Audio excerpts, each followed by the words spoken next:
So we have had a number of requests and appeals and so forth the last few weeks just about officers and officer elections. And I had one call on some issues the lodge was having on who actually is eligible and so forth. And then always the perennial problems or challenges that we have, as I start kind of bugging you to get those officer election reports or the D63 report in, as I start to call some of the lodges that haven't reported, it's a very familiar kind of response that they're struggling to get some officer positions, or they had to have things delayed because, especially in the upper Midwest with weather and cancellation of meetings, and of course COVID was a whole new challenge and so forth. So we have a committee on the district level, which it used to be the Lodge Development, and we've kind of renamed it a little bit as the Lodge Support Committee, and just trying to figure out ways that we can help people and our members in doing the things that can hopefully help them to be successful on the lodge level or to make their jobs easier as volunteers. So we've been trying to do a series of different videos, and I know they had a really good zone meeting last weekend on Saturday where they had a number of people. It looked like on the pictures and so forth, and an opportunity for some of the district board members to help out. We've had several foundation calls. We've had a number of other outreaches. So hopefully these things are helpful, and if there's other things that would be helpful that you can let me know and so forth, then we'll kind of go from there. But anyway, I kind of put together a short agenda and so forth of some things that I wanted to cover and so on. We have a lot of resources on the different websites for Sons of Norway. And I think one of the things that is always a challenge is where we find those things. So I wanted to, when I start sharing my screen, I want to show a few of those different ones. Just a brief, I sent a link to a video I had done last year on how to fill out the D63s online. And I'll also be showing you where you can find the D63s on the website. If you want to download the actual document as a template to use, you can still send in the hard copies, but they really prefer that they come in via the website. We'll take a look at the Constitution and bylaws as to the actual document that talks about who can serve as an officer, how nominating committees work a little bit of prep work. And I really hope that throughout the call tonight, people will share what works for them or what they do. We kind of have a system at MANT, but there are a lot of different lodges in our district, and I think others who have really successful ways of going through this process and so on. We also get the question, well, what offices do we have to fill if we're struggling to get those filled out and so on. So we're going to spend the first part of the call on that. The second half is going to be more of a roundtable and forum on just, what do you do, what works for challenges, what have been some things that have really been helpful. As Cheryl, mentioned before, how do you get that final twist to get them to say yes to consider, being an officer and so forth. So I am going to share my screen, and we are going to go first to the governing documents and so forth. So I am in the Sons of Norway membership resources part. So if you haven't signed into Sons of Norway, into the members only section, when you go into it, you'll be going to the profile part, and under the member resources are just a wealth of different documents and so forth that you can have. One of the things that I recommend you do is go to the member resources box, which is the top box on the left. And then if you click on the Lodge Leadership Resources, then that will open up. And I'm going to have everyone mute, if you would, please, just so that we don't get the background. And then also the problem. So if we go to the administrative resources, under here is where you'll find the leadership roles and guidelines. So I did some screenshots of that on the handout, and this is where you can go through the different officer positions and suggested things that people can include, or lodges can include in theirs. This isn't uh, you have to do these things. Obviously, there's a few different positions that has some required reports they And need I to thought I do. could stay, Our outlines and leadership stay roles at and a hotel or guidelines. So something, as you can see with close, the and then just come secretary over one, every. I'm going to just ask again that if you haven't muted, if you're visiting with someone, please mute your So mic. anyway, because of Um, that, that's and so why I have. anyway, so on the I secretary's think one, it's Dawn, Mary. these are the Mary is same. not We talk muted. about the responsibilities. They go through the different roles. they want us And to mute. and Just one yeah, second. yeah. If you could mute your microphone, we're getting there. We go. I think we're getting somebody's conversation. But anyway, they have these for almost all of the different officer positions. Again, these are guidelines for you. So there, it isn't a you have to be doing all these different, letters and bullet points and so forth. But it really gives your lodge an opportunity to take a look at these and to see, what some responsibilities could be. Again, if we're going How to do, some of the ones such as a treasurer, how do I, we will have some things that are definite responsibilities like the 990s and filing the D17s and getting the audit done.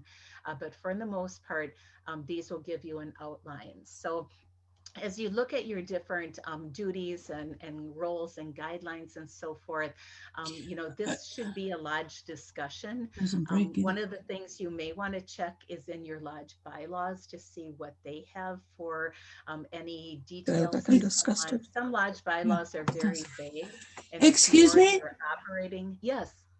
Could you speak louder? We've got Oh, our computer and everything on as high as it goes and can barely hear okay. you. Okay. I will speak louder for you. Is this a little bit better? Hopefully. Yes. Yes, Okay, thank you. perfect. Thank you. Yep, you're welcome. Yeah, if you can't hear, make sure you let me know and so forth. And so again, you can look here, you can look in your lodge bylaws, which also might have some information for you. If we go back to the governance tab, and we're just backing up a little bit, and it'll just take mine a second. You can also download the charter and constitution. And so you'll see, obviously we didn't have the 2020 International Lodge meeting. So that document is still showing, what was approved from, the prior one. But when you go into that document and open it up, and I did again some screenshots and so forth, but I also found on page, I think a good place to start is who can be an officer and so forth. And I'm just going to scroll down to page 15 to start with. And so the page numbers are on the bottoms. And on here, it talks about the different types of membership. And I'm going to just get this a little bit bigger so that you can see. We have our adult members, our financial benefit members, social members, and so on. But sometimes we have the question of, can kids or youth become members of your officer, your lodge officer team and so on. If we look at the heritage members, those are children ages 15 and younger. They have no voting rights and shall not receive the official magazine, but they have a heritage membership card. So from what I understand, heritage members, youth under 15 are not eligible to be officers in your lodge. But if we go down to Ungavänner members, those are members between 16 and 23. They are inclusive and are classified as Ungavänner members, but they have the rights and privileges as all members of Sons of Norway. So if you have some youth who are juniors and seniors in high school, or maybe college age, or they went to technical school, or they started working right out of high school, they certainly are eligible, from what I understand, of being an officer in your lodge. And so sometimes that's a great way to get some younger people involved. They might have been your past Masamoro campers. They might be past scholarship recipients. They may be new to your community, that they moved there for work and so on. And so it can be a really nice way to include them. It's also another group of people that maybe their grandparents are members of your lodge, and you're looking for help with publicity or your newsletter, or some of the other things that maybe require the use of more technology or helping you with virtual meetings. This age group has grown up with computers and they're not afraid to use those and so on. And so it could be a great way for you to take advantage, of their ability to help and so forth. Then we're going to scoot down a number of pages. I think it's to like 47 or something like that.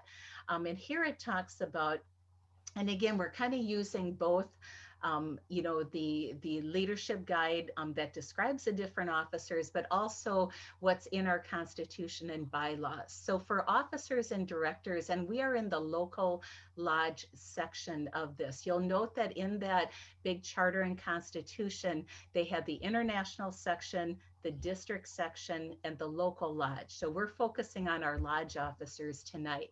So only voting members who've been members of Sons of Norway for at least 3 months are eligible for an office or as a delegate to a district or international lodge meeting, provided, however, if a person has been a member of a junior lodge for a period of at least 3 months, and the waiting period and so on. So basically, they can't join the night of your officer elections and be elected. They have to be a member for at least 3 months, but they do have to be a member of your lodge in good standing.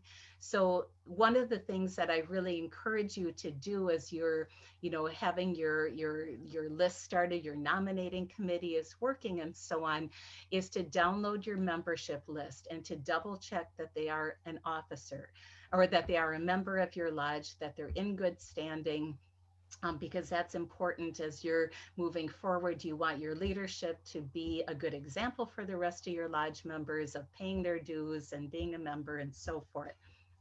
And so that's an important thing to do. Titles and number. The elected officers of a local lodge shall be president, vice president, secretary, treasurer, and such additional officers as the local lodge may deem necessary. Additional officers shall either be elected or appointed as specified by the bylaws of your local lodge. Restriction of officers, the offices of president, secretary, financial secretary, or membership secretary, the treasurer, and trustees should be held by separate individuals. Sometimes what we find as lodges may begin to struggle to get officers is I'll see a lot of repetitive names, especially in that upper tier, and they really, you aren't supposed to have your president, secretary, financial secretary, treasurer, or trustee be the same person. And so that's something to keep in mind. But my interpretation of this is the bare minimum of offices you need to elect are a president, vice president, secretary, and treasurer. And then from there, looking at what your lodge has for officers, whether that's in your bylaws, whether it's in kind of your operating documents, or this is what we've always had and so forth, that's up to the lodge to determine that. But those are the 4 that, are, if you're struggling to get officers, those are the 4 to really focus on and to really spend some time, on. And then also as we go through the time of elections, and it says in here, the time of election, the election of officers shall take place not later than the first meeting in November of each year and no later than November of the election year. They had some duplicate language, so the rest of the paragraph is kind of confusing because they deleted, evidently they figured out that they had some repetitiveness, but I don't think it's ever been taken out. And so basically November is kind of the time that they really would like that done, mainly because in December, that's when your D63 is due. And so I know there are lodges who have historically elected officers early in the year, and you really should focus on moving that back and trying to get those elections done in November. And so that's something that, again, you may, after this call, want to visit with your officers and with your lodge and just talk about. If you typically wait till your December meeting and then you have your Christmas party, so it kind of gets pushed to January and so on, that's why I think they have that in November. So that is something that's in our national constitution, that the election should be held in November. As you look at nominating committees and so on, tomorrow night is Matt's business meeting. We're starting the nominating process tomorrow night. So we start in September and work on it September, October, elect in November, install in January. So that's kind of our pattern and so on, and you may have different ones. The other part in this section is how to vote. And if you do a slate of officers, you have one person for each position, there is no competition and so forth, that election can be done by acclamation, which is an acceptance of that ballot. If you have two nominees for a position, you have two candidates for president, you have two candidates for editor, then the election should be done by ballot. And if there's more than two people vying for a position, then it goes through the process of going through the ballot, and then the ones who have the majority of the votes have another runoff and so forth. Usually we don't have that problem. We're darn lucky if we get one for the offices and so on. And so that's the part on the election. So again, we're gearing towards that November date. If you're presenting a slate of officer candidates and no competition, they can have a motion of acclamation or acceptance of that. If there's two nominees, then you want to go to ballot. And if you have more than that, then you can kind of go from there. The last part I want to show you in here is way down on page, I think it's 70. I thought I had written it down on my thing, but it's on the terms and vacancies, or excuse me, no, it's the duties of the officer. So that goes down to page 92. And as you look at this, the top part doesn't always match up with the bottom part, but in the Constitution as well, it does go through, go to page, it does go through some of the different duties. I just want to make sure I'm on the right. I went too far. Sorry about that. I'm on 88 is the page that I want. Here we go. So they do have for the local lodge, again, we're still in this local lodge section, what the president's duties are, vice president, secretary, treasurers, financial secretary, membership secretary. Some lodges have those as two, separate positions, counselor duties, marshals, assistant marshals, trustees, auditing committee. And so it does give, some detailed information as to things that you could put into your officer list and so forth. So that's what's in our Constitution and bylaws from the international. The district doesn't have that language. We try not to duplicate what the international has, because if the international one kind of supersedes what we have. When we have district resolutions and bylaw changes and so forth, they have to conform under that international one. So that's an important part of that. So again, I found that charter and constitution under, again, we're in the members resources and the governance. And so you'll find these documents here, and then you'll find the leadership roles and guidelines if you click on that next part. They also have information about nominating committees, but a lot of that is geared towards the district and the international, and the process for that, and who's eligible and when they have to be elected and so forth. Not so much for the local lodge ones, but they do encourage nominating committees. We have some lodges that will use their officers as the nominating committee. We have some who will elect the nominating committee at their September or October at the latest meeting, so that they have time to try to surface candidates and so on. So I'm going to stop sharing my screen for a minute and just see if you have questions on that part. I can keep rattling on, so don't be afraid to say. I have a question. Yes. First of all, I'd like to point out something, and then I have a question.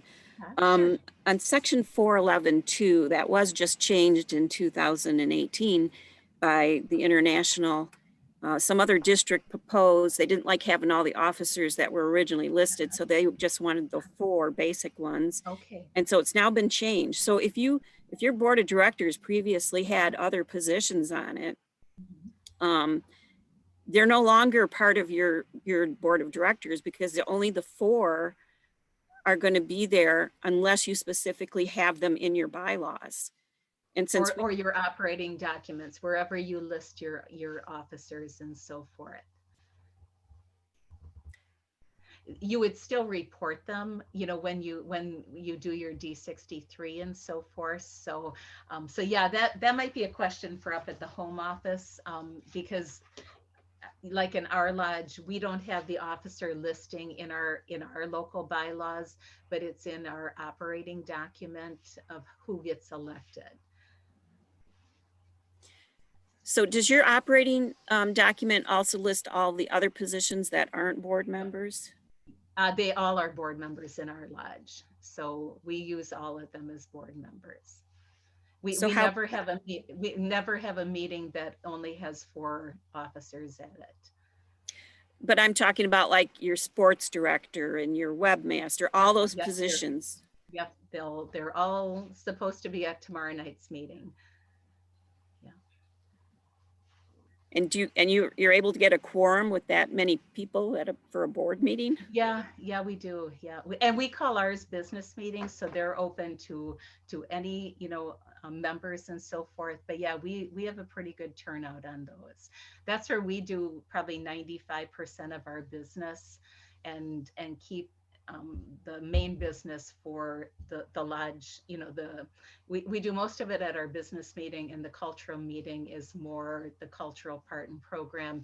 And we do the basics of what we have to do at that one. That's where we elect our officers. And if we have any major financial, you know, motions that we're dealing with, otherwise it's all done at the business meeting. So we actually get a pretty good turnout at our business meetings. Any other questions on the bylaws and constitution part? Then what I'd like to do is I have a question. Yes, Darlene, and I think Robin has her hand up as well. Oh, okay. I'm sorry. Yeah, it's Louise Giles in Detroit. Okay. Yeah. You mentioned that people who are eligible for election at the local lodge level have to be members in good standing. Now, I assume that means they have to have their dues paid. Is there anything else? What does members in good standing entail? That they've been a member for at least 3 months, and they should have their dues paid. You know, if you're finding that they're on that past due list, I think that's something your nominating committee should visit with the person and get them current. You know, when you send in, for example, delegates to the district lodge meeting, when I get those lists, I go into your membership base and see if they are, number one, a member, and if their dues are paid. And if they're delinquent, I contact the member and say, you know, you've been elected as a delegate, but you're 6 months past due, because at some point they're going to get deactivated. And so, you know, those reports are coming in January and February, and the convention's not till June. So if they don't pay their dues, they might be off your membership list. So I kind of red flag those people and so on. And so I think that's a lodge decision. You know, if you're having your officer election, you know, sometimes we have those perennial delinquent people in a lodge. It seems like they always let their dues go 6 months past due, and then they finally pay them, and then they get the next renewal in a few more months because they paid them 6 months late and so on. You know, that's something you may want to visit with your nominating committee about, is as they're looking for people, you know, are they current in their membership? They need to be a member for at least 3 months, but good standing means they've got their dues paid and that they're current on that. My goal is to never have my membership secretary see my name on the delinquent list. So I usually send it in as soon as it comes, because I figure, number one, it's a good example to show that you keep your dues paid. And number two, yeah, you don't want to get called out on something like that. I'm sorry, Robin, you had your hand up. I missed that. Actually, I had a question in one of your first 5 sentences. So I'm just curious, you mentioned the Lodge Support Committee. Who is on that committee? Oh, I'd have to pull up the list. That's one that reports at the district board meetings.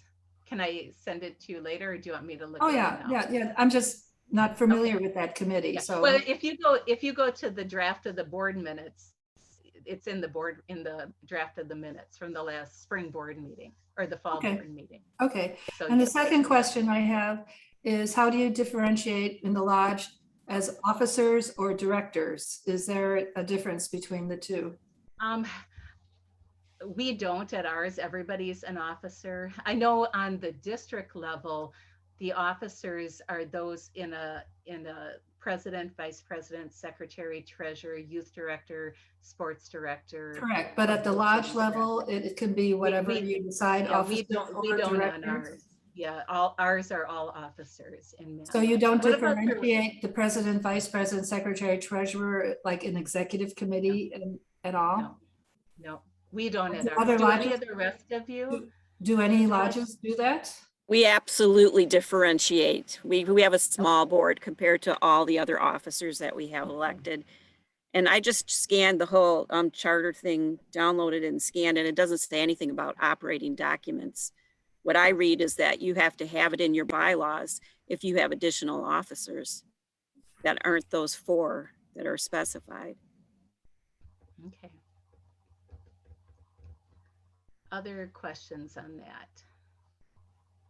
Because I would say in our lodge, in Dover Lodge, we do meet as an executive committee outside, very occasionally, maybe once a year, outside of our annual monthly meetings, when we have to make some decisions of a path that we need to go down. Okay. Do any of the others have a different between your kind of top 4 executive officers and the rest of the officers, or your board, or whatever term you use for them? When we have an officers meeting, we're just glad to see whoever shows up. So, so we don't differentiate. And, when those are the meetings where we try to, flesh out all the problems, and so we can just have a very smooth regular monthly meeting. Yes, and That's we do the similar same. We have a business meeting, what we call it, and we invite, everybody is invited, but the executive board and the other officer or other positions, directors are always invited. And they make the decisions, and then we bring it before the whole membership. Any other comments on that? Yes, Mary. Yeah, at Eden, we also have all of the officers as the board. So when we have a board meeting, it's all officers. Did you say, Darlene, that the officers can serve as the nominating committee? We do at MANT. Okay, That's how we interesting. have done our nominating. There isn't a whole lot of information that I found, and I might have missed it too. And, part of why I do this too is that's how I continue to learn, when there's changes and so forth. But that's what we've done for a number of years is have the officers help serve. And I know our building corporation does too, that they always elect their nominating committee at their annual meeting for the next year. And typically it's the board who is charged with that. Okay. Done. Actually, my name is Molly. I'm just on my Okay, sister's okay, computer. Okay, sounds good, Molly. You say that, or someone said that they only have like 1 executive meeting a year or whatever. I thought we were somewhere, it said we had to have 4. I think that was Robin, that just your core group meets maybe once a year, but the rest of your officers meet monthly. Did I understand that correctly? That's correct. We have our monthly business meeting, but during COVID, we had to make some quick decisions. So at that time, just the executive committee met to understand what was happening at COVID. So that's only for use outside of our monthly business meeting. Okay. But typically it's all your officers that are meeting. That's or correct. that are Always invited all to the officers, except for some type of situation where we need to make some decision to ask approval by the entire officers presented to them. Can I say one more thing? Oh, yes. We used to call our board the executive committee too, or the executive board. But if you read the document that we're discussing here, it's it's board of directors. It's the local lodge board of directors is the correct nomenclature. So I just thought I'd point that out because we changed ours to now, go along, comply with what this document says. We're called we called it the board of directors now. And that's an excellent point, Joan. And let me just, I'm going to go back to sharing my screen. And in the members only section, if we go up to leadership resources, sorry to be scrolling back and forth here. Under here, it has administrative resources. There's always a lot of clicking on this darn one. And then if you go to lodge forms, I believe this is, under here, there should be a bylaw template. And I know we're due to probably take a good look at ours. Here it is, the local lodge bylaws. It's a template that was updated in September of 2020. And so that might be a good winter project for your lodge to open this up and to see what changes they're recommending to have in your local lodge bylaws. Because I think Joan's pointing out some good things that we probably are missing in some local lodges. If you don't know where your local lodge bylaws are, I have some lodges will send me copies if they've made changes of theirs.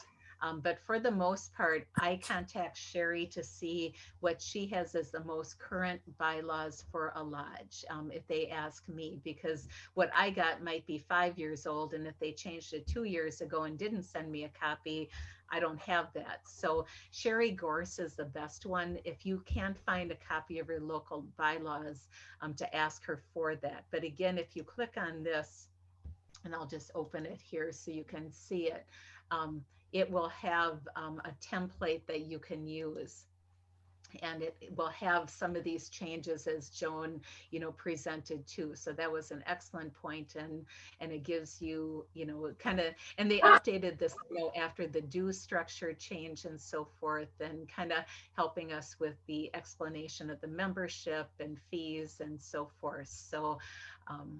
So anyway, and here it talks about the good standing too. A member who is in arrears 120 days in payment of all dues shall not be eligible for any benefits of the lodge and will be subject to suspension in accordance to the procedures set forth in the Constitution. A member who pays all the back dues will be reinstated effective with their original date of membership. So those are all some helpful things that could be in your bylaws and so forth. So now I'm going to sneak back over to the lodge website, and if we go under the profile part, once you get, and I think it timed me out and so forth, when you get to the point where you have elected your officers and you're going to do your lodge officer updates, I really encourage you to download your membership list. And I usually do this at our October and November meetings to take it to our business meetings. But when you click on this, it's the third one down on the left, membership list, that will be your total membership. And so whoever, I assume a secretary or whoever is filling out that form for your lodge, I encourage you to open up that list and to have the people proof it. If they joined 10 years ago and they've changed their email address, or now they don't have that landline and they only have a cell phone, but they never changed their membership profile, it's really helpful that they do that before you submit the officer changes. And so they can go online themselves. Like I could go in and edit my stuff if I needed to. Your members can do that. So sometimes that's a good 10-minute lesson during a meeting of how to update their membership profile, or you can submit those changes to Sherry. But when you go into the lodge officer updates, you'll be picking out your lodge. And so forth. So you'll scroll, and I believe I see all the lodges because I'm the district secretary, but I believe when you log into yours, you only see your lodge. And so when you're changing or updating your officers, this is also where you can change on the right-hand side, change the meeting information. And so if I wanted to edit this, I would change it here. And then to change the officers, you need to have the membership number of the new member or the new officer in that position. So if someone else was going to be elected president, I would highlight my number and type in theirs. And then I can go through the whole list and do this if I wanted to, or I could do one at a time, but I usually try to do the whole list. If you're removing an officer, like in our lodge, we have a cultural committee. So we list one person as the cultural director and the rest of the committee assistant cultural. And so if one of those decided not to run and we didn't find somebody to replace them, you can click on the box to remove that position. But again, you're going to need those membership numbers of the people going into that membership position. So if you have to add a new position, you can click on that and it'll give you a drop down menu with all the different officers. You'll see they now have the, if your lodge owns a building, the property ones and so on. They don't have everything in here. And so, you know, if they aren't recorded here, I won't see them when I'm doing the district directory, because basically what happens is once these are submitted, then you aren't going to see those immediate changes on the website. It's not going to be until Sherry has all the officers from all the lodges reports in, and then she will roll that over to the next year. And so if you elected your officers, let's say in October or November, and the next day you submitted the changes, you probably aren't going to see that change on the website till about mid-January, because that's usually when we get the report. I will kind of hound our lodges in District 5. I like to get them all in. It's especially important this year when we're going into a convention year that those officer reports are done, because I have to send the delegate information of how many delegates your lodge is eligible for and the form to fill out to the lodge president and secretary. And I want to send it to the new president and new secretary.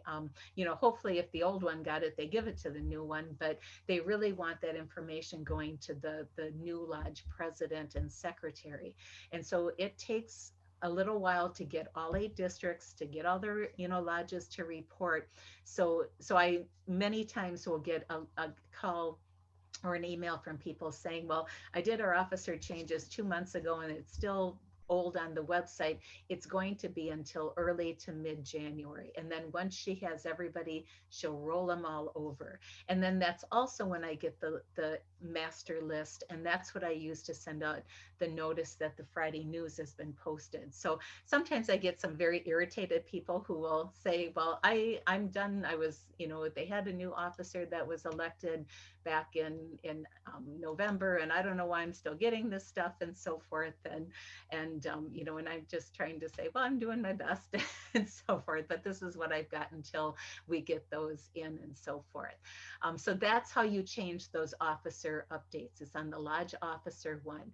Now, if you go into membership resources, and this is kind of again, a refresher, and this is where you find those other documents, Lodge Leadership Resources.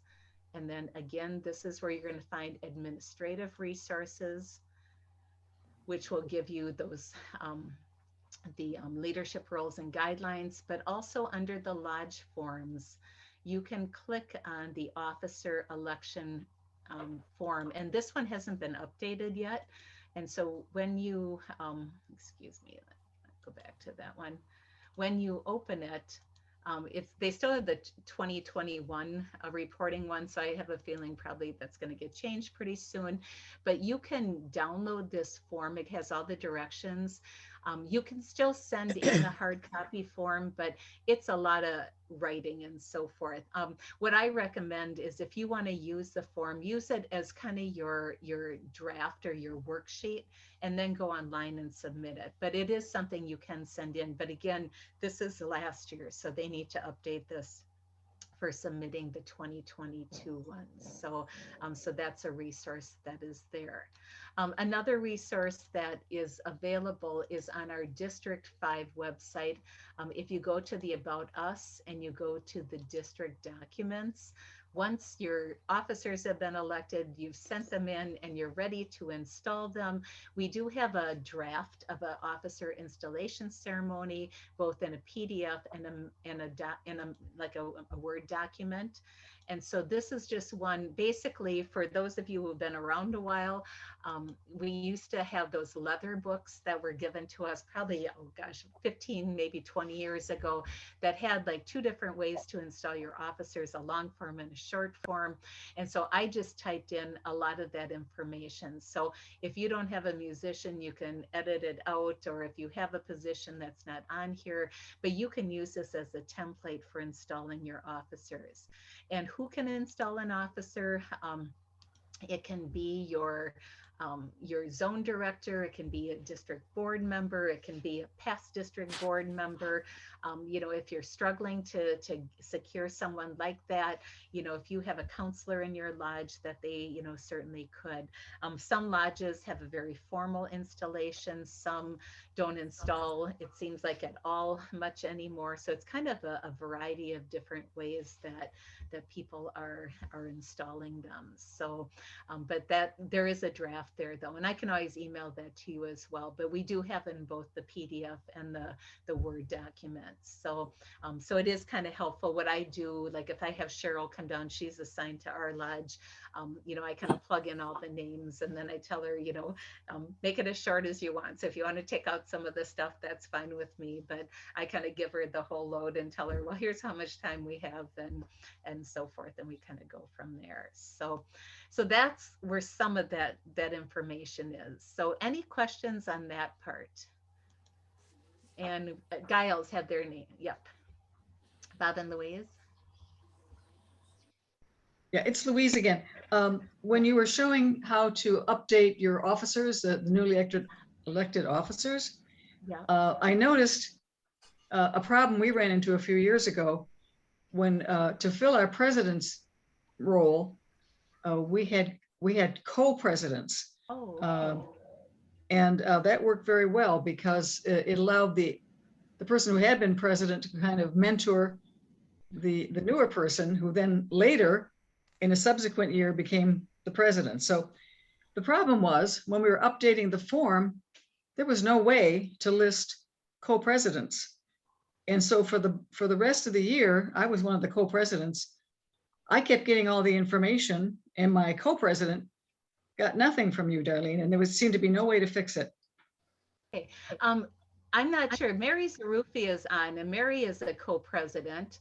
And I thought you can just go into that to add that second president position. But Mary, do you know how you enter yours for your lodge, or do you do it, or does someone else? I'm sorry, I don't know, but I do know that, and Mary Bennett is my co-president, and I know that she can't get everything because my name was first. And so I'm, as far as headquarters, I'm the president. And so any materials that come to me, but it works okay for us because we talk at least once a week to discuss what's going on. So we stay in touch, and she knows what she should be getting, and she'll say, did you get this or that? It has worked for us, but I know what you're saying. There hasn't been a place for co-presidents, but it has worked so well for us. Yeah, we communicated well as well.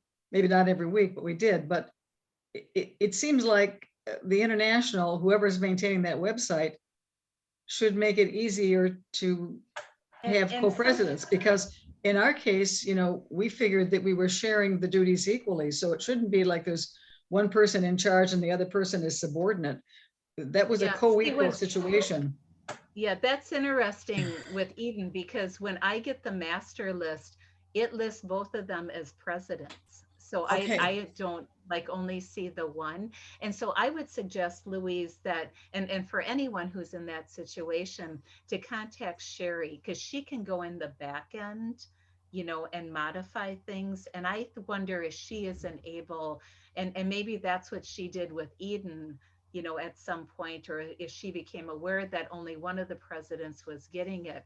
But when I get the master list, they're both listed for Eden. So, and also they have maybe rectified that. Yeah. Mary cannot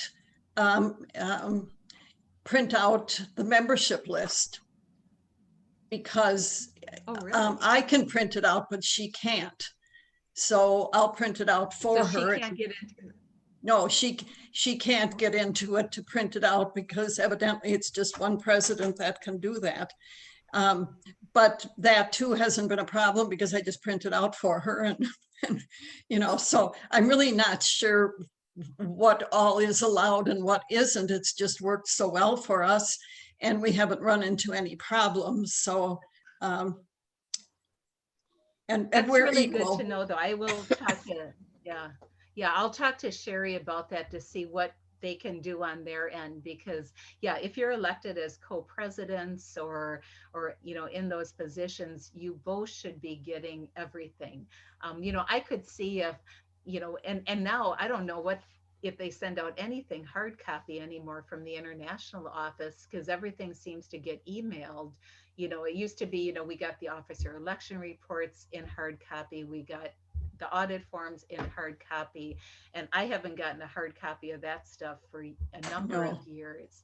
So there shouldn't be any reason why they can't list you. So thank you for bringing that up, and that's on a Sherry list and so forth. And then once we hear back from her, I'll put in the Friday news what, you know, she recommends or how to go about that. But I would think she can manipulate that on the back end.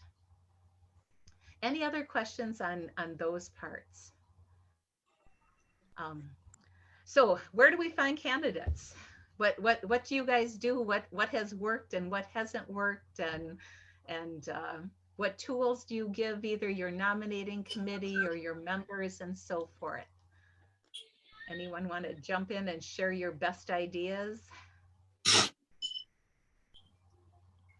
We don't have enough members.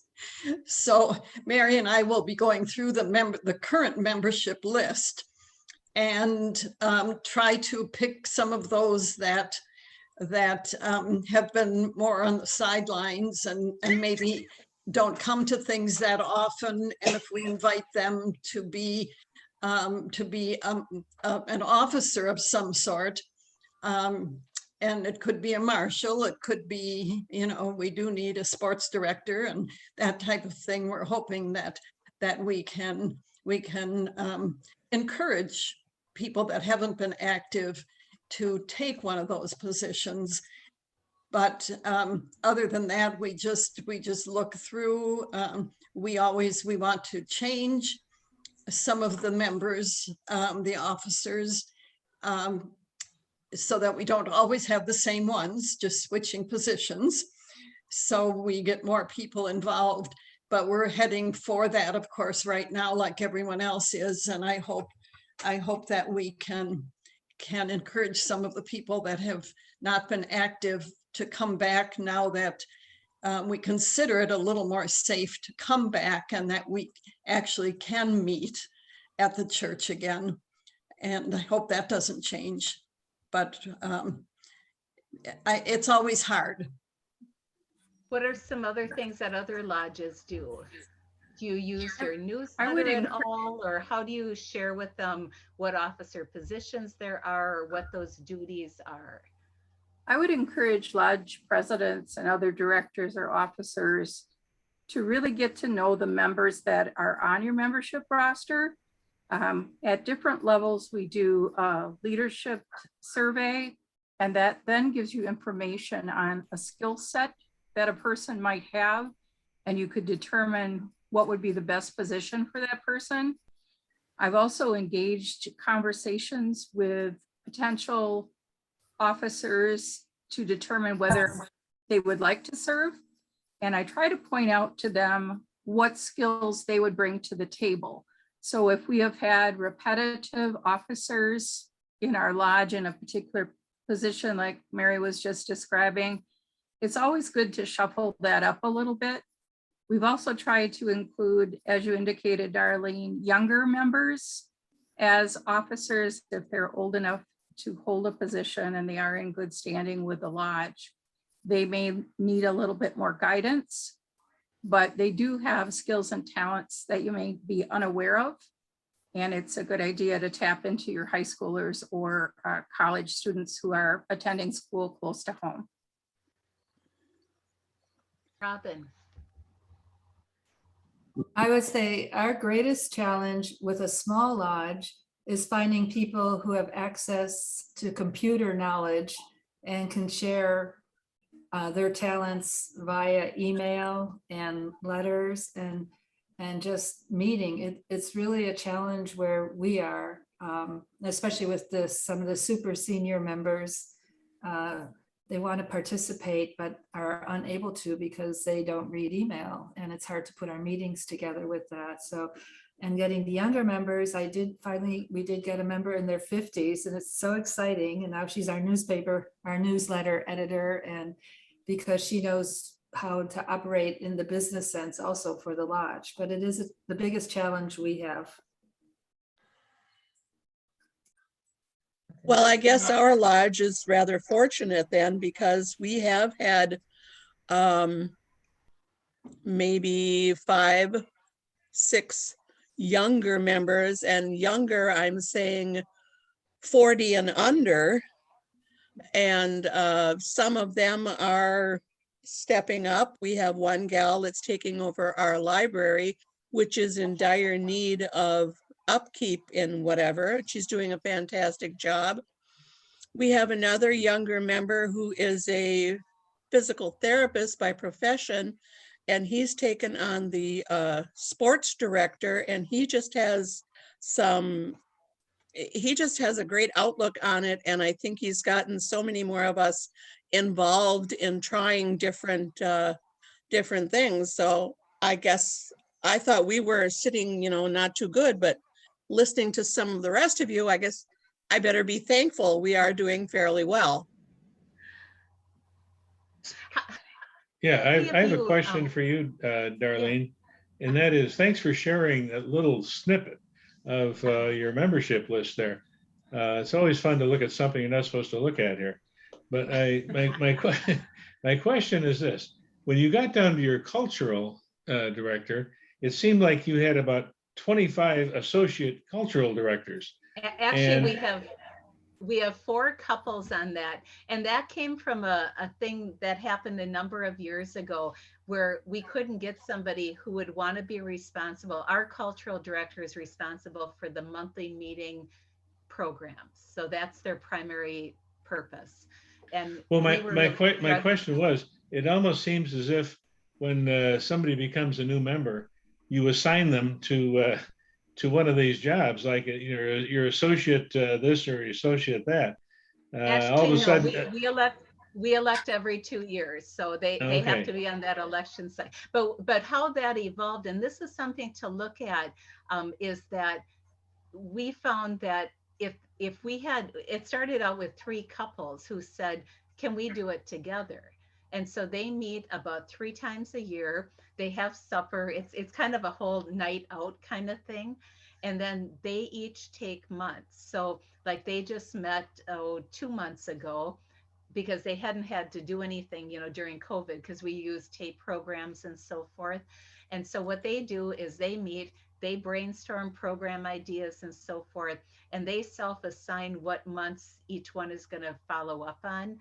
And then we have a program, kind of a presenter form that gets filled out, that has the presenter and their contact information and the name of the program and so on.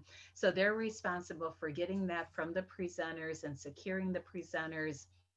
And we just found that we have one person who's listed as a cultural director, one of those couples, one of, like, right now it's one of the guys is, but then the rest are assistant cultural directors, because they meet those 3 times a year, and they have come up with some wonderful programs.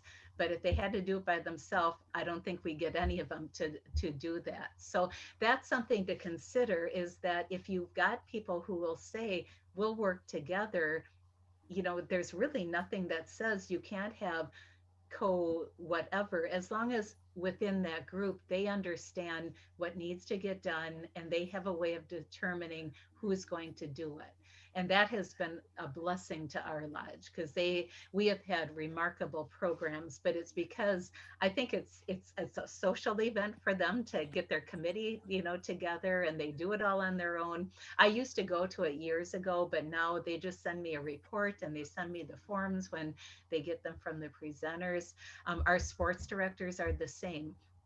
It's our middle son and then a guy at our church, and they play hoop together. They play dart ball at church together. So they're pretty, they do a lot together. So they're our two sports directors. So I don't think my son would do it on his own, and I don't know if Todd would have the time to do it, but together they get things done, and they host a coupe tournament, and we had skiing and snowshoeing and, and stuff, bowling. They always like to do bowling. So I think that's something to consider as you're looking at those lists, as Mary talked about, is you may not have someone who will say, I'll do the library, I'll do the newsletter, but if they could work with somebody, they may be more willing to do that.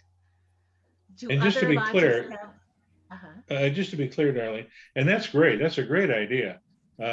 Just to be clear, when that group of three couples comes back with their list, all their recommendations still have to be approved by the board, right? We don't approve the programs, no. So if they, we trust them, and, they've never brought anything that's been controversial, and they have a budget to work with. So, they usually will say, well, here's what we're thinking about and what we hope to have for programs, but we don't formally approve them, no. Okay, So, that's great. yeah. So are there tools that you give your nominating committee when they get started? Do any of you have kind of a process? Because one of the things you may want to consider doing is whoever can download your membership list, to download that for them. And if you're comfortable with Excel, there's ways you can sort that Excel, sheet and so forth. In our lodge, we have members who live out of state. So obviously it won't do a lot of good to have them as a treasurer or someone who really needs to be at meetings and so on, unless they can virtually, jump in. Sometimes you can sort it by age, so you know that those ones under 16 aren't eligible. And maybe if some, like for example, Mary Zarufi's mom is a member of our lodge, and Nora's what now, 101 or 102? 102. So probably Nora isn't going to volunteer to be, a treasurer or something, so sometimes you can sort that out for your nominating committee. I want to show you something that we, again, as I mentioned, we're just starting our process. And so we have I just got to find where I found it. So, and I don't know if I can get this bigger without messing up something. Here we go. So this is what we use for our document. It goes through our process. So, we have 2-year terms, but then we just took an abbreviated version of what's in the Constitution and what's in the operating, and then what happens at our lodge. And our members got this for the first time this morning. We do a monthly update called Meanwhile at Mant. And so, we said we're starting to do elections and we're starting nominating committee. Here's what officers are eligible and so forth. And so this gives them at a glance. And actually it worked good because the last 2 years ago when we did elections, we got someone who volunteered to put their name on the ballot for editor. She said, I've done that before for work. I'd like to help out with that. And she saw it via communications that we emailed out. The other document that we'll start working on tomorrow night is we have a declaration document. And so basically we'll have this on we have a clipboard that they always tease me about. And so basically for our current officers, they can check, I'm interested in running again, or if there's other people who are interested, they can write their names on there. We let them know it's okay to have competitions. So if we have somebody who says, I'd like to be president, they can also put their name on that. Or at the nominating committee, our officers are reaching out to people. They can say, hey, we got somebody who said they'd like to, be on this. So those are 2 documents that we use in our lodge. And so again, all the members got that who have email this morning.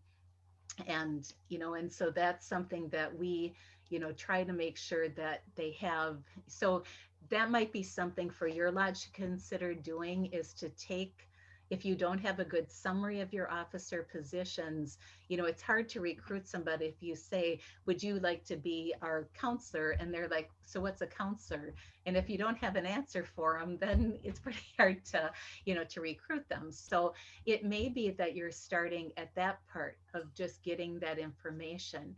And then, as Mary said, when you're looking at those membership lists, whether it's you and Mary are on the nominating committee or whoever, then you can start sorting out who has these skill sets, and that kind of narrows down who you could approach and so forth. What are some things the rest of you do to try to recruit? Darlene, Yes, I have a question. Your abbreviated sentence or two about an office, can you send that out at all to us? Sure. Yep. Yeah. It looked very nice and short. Okay, yeah, and it's a nice one pager. So we'll make copies of that and have that out and put it in our newsletter too. So yep. Okay, thank you. Yeah. Well, am I on here? Yes, Dave. Oh, okay. Okay. With our previous conversation, we don't have the luxury of choosing between members. We're more in the begging format. And the first thing we do is take a pulse as well.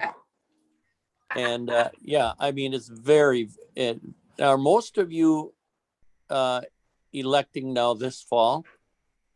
Are we out of line by going on the odd year? How many on here elect every year? Just a show of hands. On this screen, we have 3. On my other screen, so it looks like about 5 or 6 of you elect annually, and I'm assuming the rest do every 2 years. Then, yeah, and we made that change.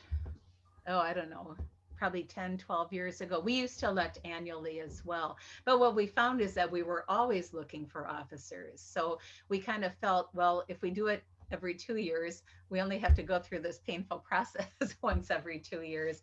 And plus, so then all of your officers are running, say, for 2 years? Everyone that's on there runs for 2 years?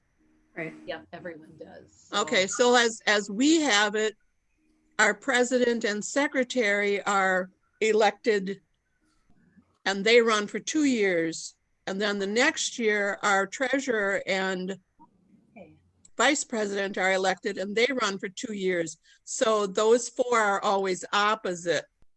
And that's a good way to do it too. And I think you have to do what works for your lodge. And that probably came from making sure you have that continuity within your executive committee. So that's a good way to do it as well. I don't think there's any right or wrong, you know, a 1 year versus a 2 year, or if you have rotations like you do. I think, Molly, that's probably a good way that your lodge has protected itself if there's that sudden turnover of some of your upper, I shouldn't say upper, but your executive committee, members. One of the things that we're running into, and I don't know if other lodges are as well, but we have a fair amount of our officers that are quitting midterm and don't want to finish out their terms. And so is that an appointed process then that we deal with, or? I guess if they have a position where there's like required reports and so forth, then I would guess that that's probably what your lodge should do, is either to appoint an interim to complete the term or to elect someone to complete their term. And then at your next election, then they, and some lodges, have restrictions on how many terms somebody can serve and so forth. Not all lodges do, but some do. So I think if it's a position where they have required reports, a treasurer, a secretary, you probably need to get that filled as soon as possible, or to have someone who can fill in until a replacement is found. for a number of years, we had a counselor who didn't come to many meetings and so forth, but they weren't filling out reports and things like that. It wasn't critical, you know, it was a way we were hoping to keep that person involved, but you know, they were gone a good share of the year and so forth. So sometimes, depending on the position, you could leave that vacancy to your next term. But I think if they have some, you know, especially duties that need to get done, that's important to get that. But then we had also talked about members that that have dropped their membership, but are willing to continue as an officer. Yeah, And at the beginning, and I don't know if you were on the call right at the beginning, Dave. I couldn't get in. I had to wait 20 minutes to get in. Okay, if you go back to that document I emailed in the Friday news, that's part of the Charter and Constitution, they have to be a member of the lodge. So they're not able to be an officer if they're not a member. If they pay their dues and get it up, you know. Well, that I understand, yeah. But I don't think they're covered, and maybe Robin knows more about this serving on the international board, but I don't think if you elect an officer who's not a member, I don't think like the lodge liability insurance covers that. You know, if they're doing an activity in the name of the lodge and something happens, I would guess if it happens under their watch and they're not even a member of the organization, I don't know how that all works.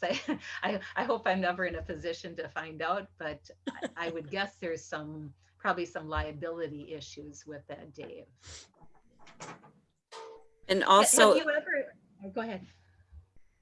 If you have a person who's listed as an officer in that form, and they do become suspended during the year, they will show up on your lodge monthly activity report as you know, not being eligible for office because they're not a member. So if you're watching those reports, yeah, definitely. Carol. If a member's dues become past due, but let's say it's like 3 years, does he have to pay just the 1 year prior or all 3? That I don't know. That would be a question for Sherry. I'm not sure of the answer. I can answer that. Can you? Okay. Yes. Okay. If you pay all of your back dues, you have the option. If you pay all of your back dues, then you can keep your original date. But if you don't pay your back dues, then your date moves up by however many years you didn't pay the dues for. We've had that happen to an officer in our lodge. Oh, okay. Thank you. Joan is correct on that one. Thank you. Have you ever had some of your officers just talk about their positions at meetings as you're going into the election cycle?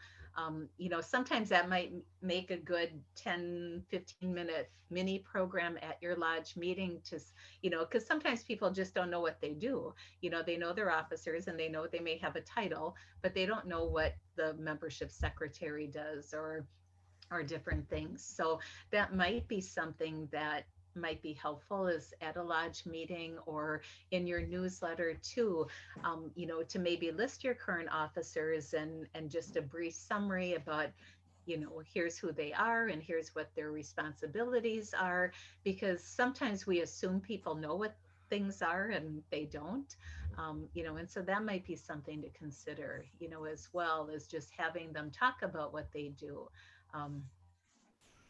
How many of you in your lodge kind of have the policy that, well, you don't have to run again if you find your own replacement? Do any of you have that at all? Because I've never tried that on, one. Yeah, I think I've had that on some does. 4-H You serve until your replacement is Yeah. elected, because I ran into that several years ago when I was on the district board. In the caucus, we had no one willing, and we had no one really who were insurance members who could take both of the 2 district directors. So it looked like we were going to have to be elected for another 2 years, even though you're not supposed to be, because you serve until your replacement is elected. But finally, we did some arm twisting and got the insurance people in and got them insurance so they could be district directors. But one time in our lodge, which is a small lodge, you always have troubles getting officers, and I'd been president for quite a few years, and I just couldn't continue with it. Nobody would come forward to be the president, much less a few of the other officers. So I told the lodge, we have no choice. We're going to have to disband because we don't have any people willing to be officers. And so we started the whole disbanding process, sending out those first notices, informing everybody that the lodge was going to disband and blah, blah, blah. And so finally, I think a couple people realized I was serious, and we got a couple of people who volunteered to step in and become officers and president. But, you know, I mean, sometimes you can't run a lodge if you don't have officers, and sometimes you have to take drastic steps to get people to realize that. We have several zone directors on today's call as well, and I really encourage you to utilize your zone directors, whether you have them come to your meeting now in September and kind of be a cheerleader if your elections are coming up, and the positive benefits of being a lodge officer. You know, I always think about all the things that I've learned the last 30 years of being a lodge officer, and the people that I've met, the experiences that I've had, different opportunities that have come along. And whether, you know, sometimes it's nice just to have somebody else come to the lodge to make that presentation, to talk about the positive things. We just had a zone meeting last Saturday that Karen hosted. Karen, I know you're on the call. Do you want to talk a little bit about, you know, I think she's still on. Let's see, maybe she isn't. I know she was on. But, you know, utilize your zone directors and encourage them that if getting officers is an issue, maybe that's the focus of a zone meeting or a zone, whether it's a Zoom meeting or an in-person one, but just talking and getting your lodges in your area to share ideas and what works and what doesn't work and so forth. You know, I'm not aware that we've had, and I don't know if you can, you know, but we have a few lodges that are pretty close together, you know, and you know, I don't see any reason why you like if you know, we have our sports activities and so forth, and they're open to anybody to come. You know, our sports directors have the Sunday night Coupe, and you know, we've had, you know, different lodges who have come down to participate in that. You know, I think encouraging the different officers in your lodge to reach out to those neighboring lodges to share ideas, to work together on a project or something. You know, if it's a new form to fill out for them, is there a mentor? I know our district treasurer, Mike Pelichek, as well as his predecessor, Dwayne Kittleson, have helped a lot of people fill out D-17s and different forms. I help people fill out their officer election, you know, so don't be afraid to reach out to us for training, you know, and if that's something that would be helpful, you know, for the different positions too. Sandra's our youth director, you know, she might be able to lead a meeting for lodge youth directors, you know, where they could. I've done a couple for foundation, and you know, we've been trying to encourage our district board, especially the officers, reach out to your counterparts in the lodges and see what do they have for questions and so forth. And Cheryl's a vice president, if that would be helpful to have specific like vice presidents meetings. And I know you've done several, like for, you know, for lodge reopenings and so on. And, you know, and, you know, tonight we've got 17 people on the call, and I think that's wonderful. You know, if you would have asked me 3 years ago, can we get a meeting of the lodges from all over the district, except at a district convention, I'd probably say probably not, you know, but tonight we can be on for an hour and a half or so and share ideas and help each other. And so if that's something that's helpful in this process, you know, if you're like, I'm batting my head against the wall on how to, you know, to get our nominating committee working and so forth, you know, that's what we're here to help with, and so on. Other things that you found or other challenges that you have? Darlene, I have a quick question. Since we're here in Michigan and I'm listening to where everybody is from, Sam Hole is no longer a lodge. They merged with us. Gil used to be our director. Now it happens to be Andrew. Well, Andrew's the president of everything. Does anyone have any suggestions of what we could do here in Michigan, Detroit?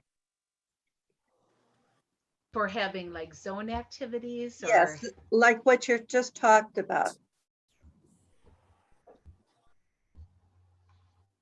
Oh, don't everyone talk at one time. Well, I guess I would encourage, we encourage, and that's how our district is set up.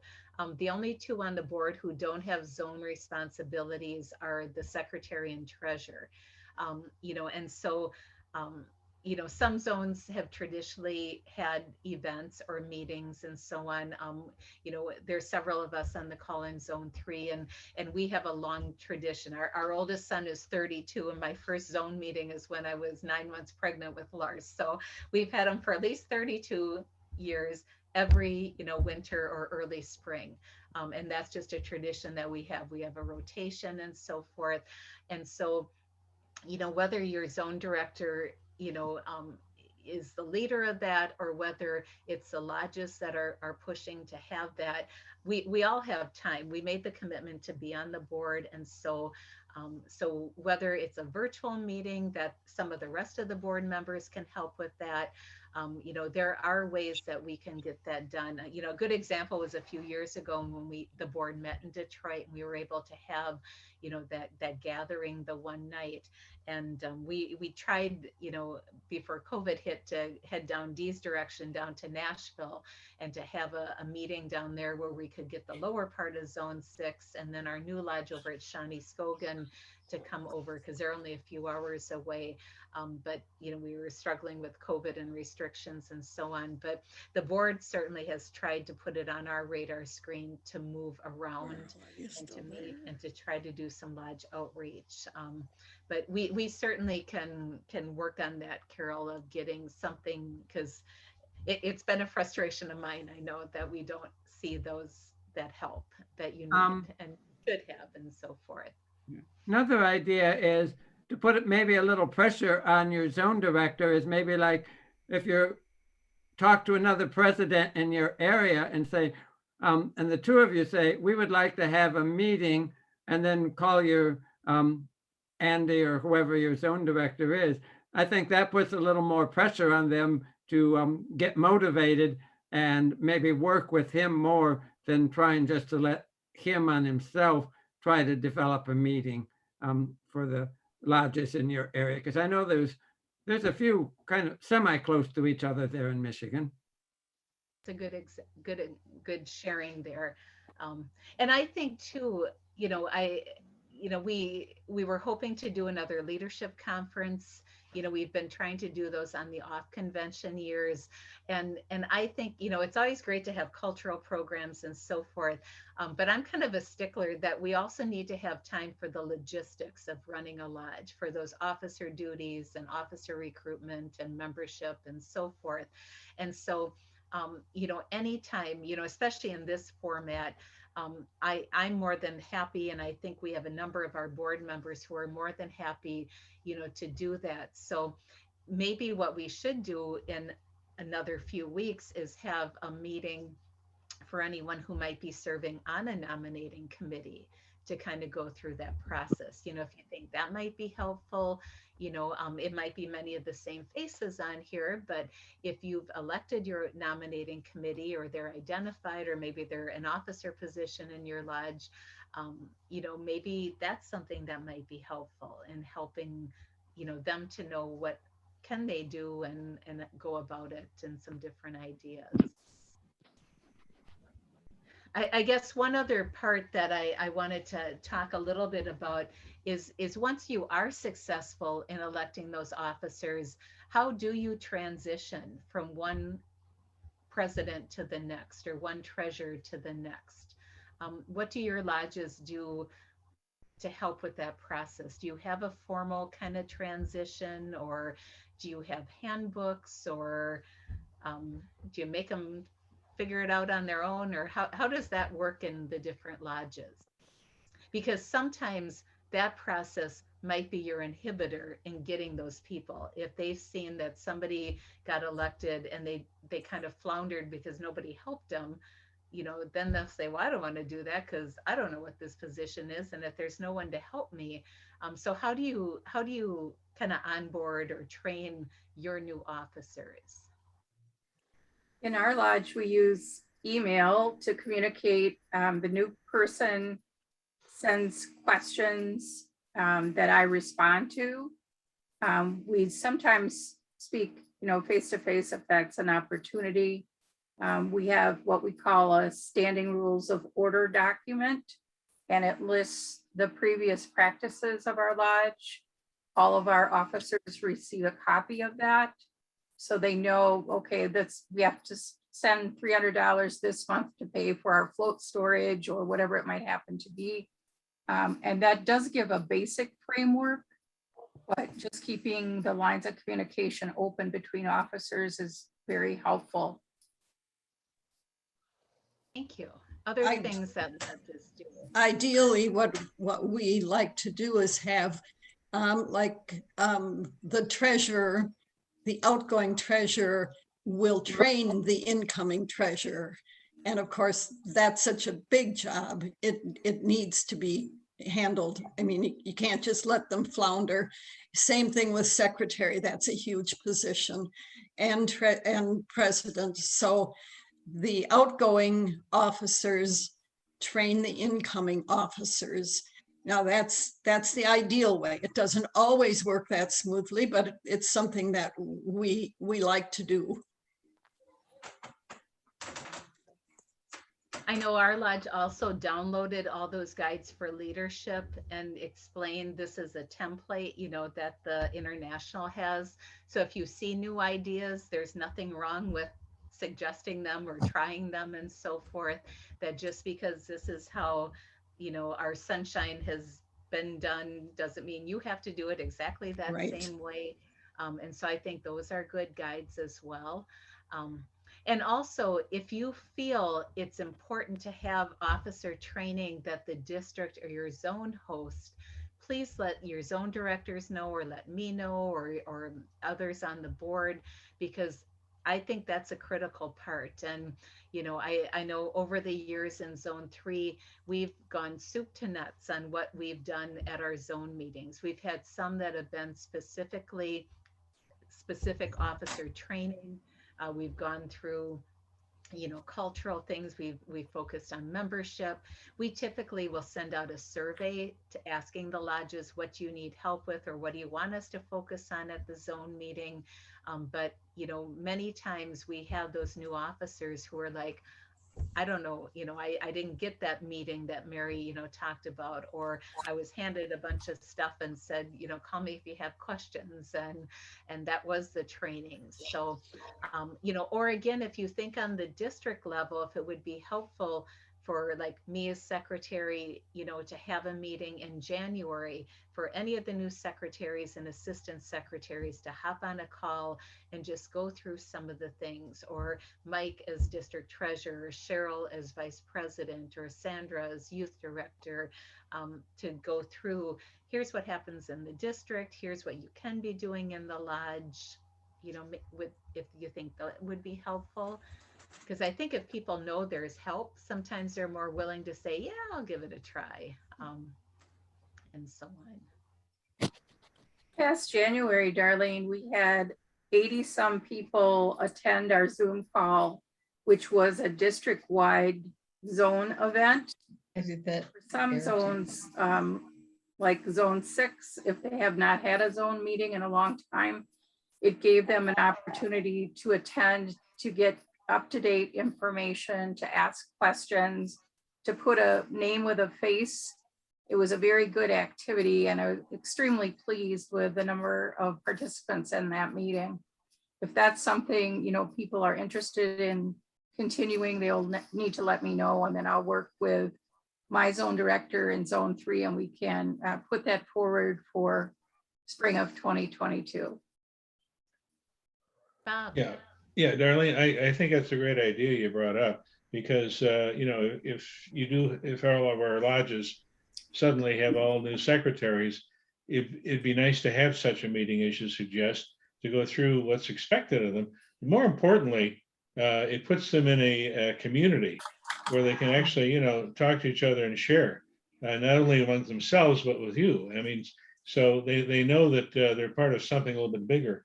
But one thing I was going to ask you, and this is really a hypothetical here because it's not an issue that we're facing immediately, but sometimes you're talking to somebody about running for a position and they say, well, that's nice, but Ole has been doing such a great job. I don't think I want to do that. And so how do you get past that sense that you're taking something away from somebody when you ask them to do a job? Have suggestions on that, or? Well, get the person who's wanting to be replaced, just get up and say, I don't want this job. I know I've done a good job. You love me in the lodge, but enough's enough of me. And I think get the person you're trying to replace, come out and make those statements, it really helps. Because we've done that in our lodge where people say, well, you've done such a good job. Yeah, but it's time for somebody else. So you have to kind of sometimes push people to say why they don't want to be that anymore. And then other people are a little more willing to step in. Right. And that second form that I showed you, that's kind of our quiet Norwegian Lutheran back pew kind of way of doing that, because sometimes they won't stand up at the meeting or say to someone, I don't want to run, but they'll put a no on the paper, or they'll put a yes that they're interested, or they'll put their name on. And so we found that sometimes they're more comfortable in emailing me and saying, I'd be interested in doing this, or I really don't want to, please take me off. And so sometimes we find using both of that, the verbal, would you like to do that? And I think too, for someone who says, well, I don't want to replace Ole, again, that might be an opportunity to do that co-position where you could say to them, well, what if you work together as a team so you could learn what he or she is doing? And then that way, if they want to step down, they've helped mentor you. And that might be a way to approach that too, Bob, of seeing if they want to work together and do it, however that might work in your lodge, whether they're in a co-position, whether they're in a mentoring, like an assistant position, or so, and don't worry about when you're filling out that D63, we're using those lists, the international, I know, uses a list for a variety of different ways, like the reminders go out to the treasurers and the financial reports, and secretaries get those. I don't know how much our music directors or some of the other positions, marshals and so forth, trustees, get from the international. I don't know if they get a lot of updates, from them based on that list. And so if you find having an assistant works for your lodge, elect them, and don't, you can let me know if you want them listed in the directory, email me by early January that, there wasn't a place to submit that, but we'd like them to get the reminder that the Friday news is posted, so add them to your list and so on. We can make those work, but that might be a suggestion for them. Any other questions or things? We probably haven't answered all the questions tonight or solved all the challenges and so forth, but I think the biggest thing is getting comfortable with what you have for officer positions, communicating that with your members. If you've never sent it to the members in the newsletter or something, that might be a good start.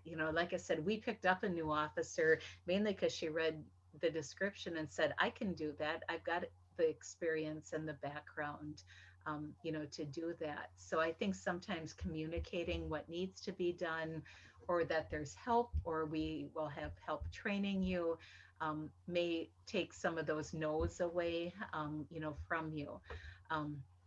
If you have specific questions on reporting and we need to address this whole co-president thing. I'm not quite sure why both don't have access to that, but we will follow up with Sherry on that.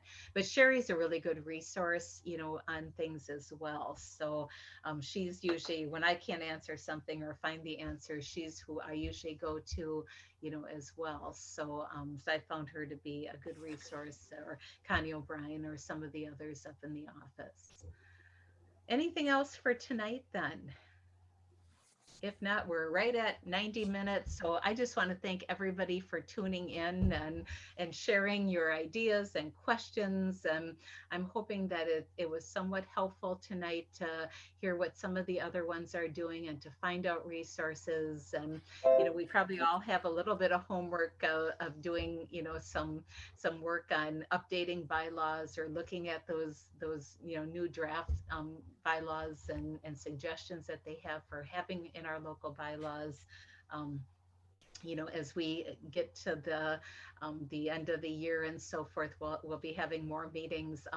We have a district board meeting coming up in October, and and I'm going to, feel free to email me if you think we should have another kind of meeting kind of geared towards the nominating committee or another one like this and so forth. I know there were some who weren't able to get on the call. So if you think that would be helpful, we certainly can do that. I definitely will be doing one for secretaries on filling out the D63s. And then, basically looking ahead, on December 31st, our membership year ends, and then they will use the adult membership numbers as the basis for how many delegates and alternates your lodge will elect. So I'll be doing another call and some of those, videos that I post on that whole process and what needs to be done. So, so looking ahead, we'll have those. But in the meantime, though, if you have questions, feel free to email me or contact your zone director, and we'll go from there. So anything else from anybody tonight? Thank you so much. Thank you, Darlene. Thank you, Darlene. Nice to see all of you. Yes, exactly. Comment I want to make just to Yes. Sandra. Yes. Hold Are it. you still on, Tom? Hold it closer. Hold it closer. Oh, there. Oh, look at a little bit closer to your camera, Tom. Oh. District Heritage Camp. District That's Heritage Sandra Camp. That is neat. Nice. How Thank fun. you. Good night, everyone. Thank you. Good night. Thank you, everyone. That looks Have a great, good Tom. day. Bye, everyone. See you. Bye-bye. Thanks again.